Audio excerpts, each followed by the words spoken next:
Hi, today I'm taking a look at a Rosso di Montalcino, and this is Canalicchio di Sopra's 2021 Rosso di Montalcino. The DOC for Rosso di Montalcino is established in 1984, and the idea was to give a wine with a lighter, fruitier, faster maturing style that could be made from the plantings of new vineyards, younger vines that would be less concentrated, or could also be declassified Brunello di Montalcino, with the idea that this would provide wines for those people who owned Brunello and Brunello reservas to drink while they were waiting for these wines to mature over many years. This particular wine was actually first made in 1975, so obviously it wasn't made at that stage as a Rosso di Montalcino.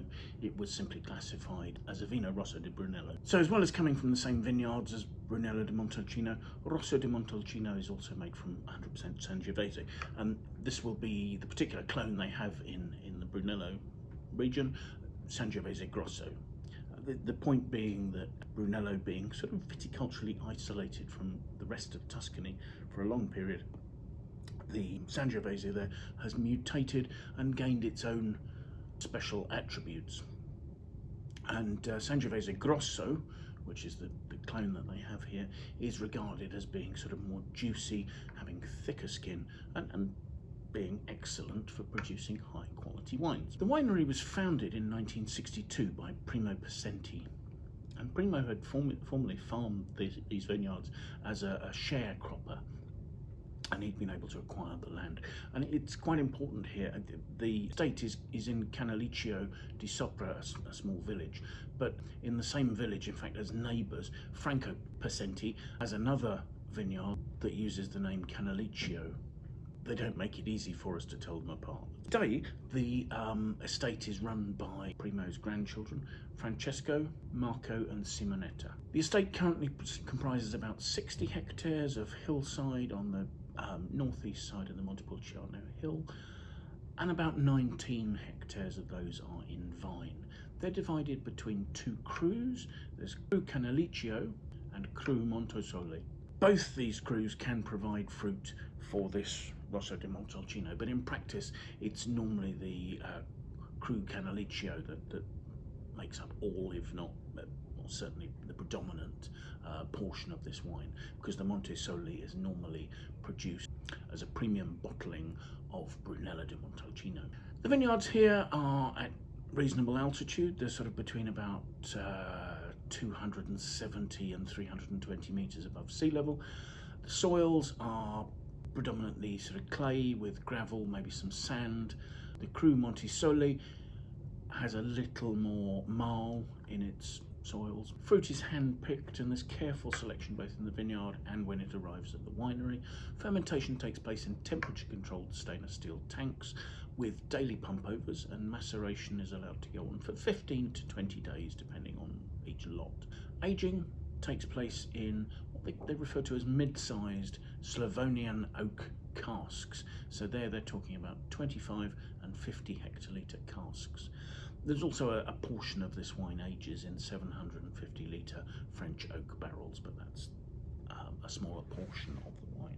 So let's look at the wine, shall we? Firstly, you have a medium to deep, quite darkly pigmented ruby red. It's not quite opaque, I can see through the wine, but it's not so translucent that you'd think it's anything other than deep and dark. Swirling it, the wine actually produces some quite obvious tears on the glass, and it produces those quite readily. I think that's related to the 15% alcohol that's noted on the label there. Let's see what we make of the aromas, shall we?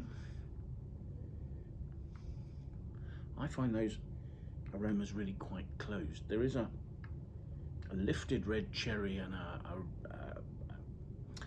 a lifted ripe red plum note to the fruit, but that is very much sort of hiding behind a slightly leathery, maybe more sort of tobacco leaf note, and the whole set of aromas is really quite restrained.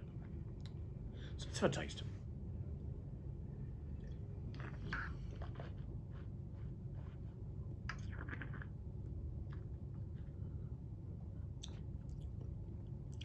On the palate, the wine is medium to medium full bodied. It's structured. There's a combination of very fresh acidity and quite drying, spicy tannin that is causing me to salivate, not just at the sides of my tongue where the acidity is causing that, but also in the middle and at the back of the tongue, where I think that's more the interaction of the acidity and the tannins. The tannins are very fine. I suppose there's a slight peppery note, but it's not really spicy. It's much more the sort of, I was going to say cedary oak, but you know, slightly astringent oak note. It's not obviously cedar and vanilla displaying itself here. There is a warmth to the back palate, although actually, given the wine's 15% alcohol, it doesn't make it huge. It's simply making it quite warming, and maybe that's emphasising the sort of the spicy notes of the tannins a little. As the wine finishes, you're getting quite a delicate red cherry fruit. Is quite persistent actually on the front palate. It's on the tip of my tongue there. I suspect the tannins are closing up the back palate just a little. I mean, this is a relatively young wine, so I think it's fair to say that when you're suggesting that Rosso di Montalcino is a sort of a fresh, fruity style of red wine, that is a fresh, fruity style of wine in comparison to Brunello and Brunello Reserva. I mean, I think this is a fairly structured wine, and I think actually you'd possibly be well off leaving this for 3 or 4 years for the tannins to soften a little. There is fabulous freshness to it and a really good structure, so it has the ability to age, and there's a nice concentration of fruit. But I mean, the idea that this is a light entry-level sort of wine is perhaps a little off the mark, but nonetheless I think very enjoyable and would be a fabulous accompaniment to some rich foods. So thank you very much for joining us. I hope you find this interesting. Do please leave your comments. Do feel free to like and share the video to your friends. But most importantly, I hope you'll manage to find the time to join us and watch a few more videos in the very near future. Thank you very much. Goodbye.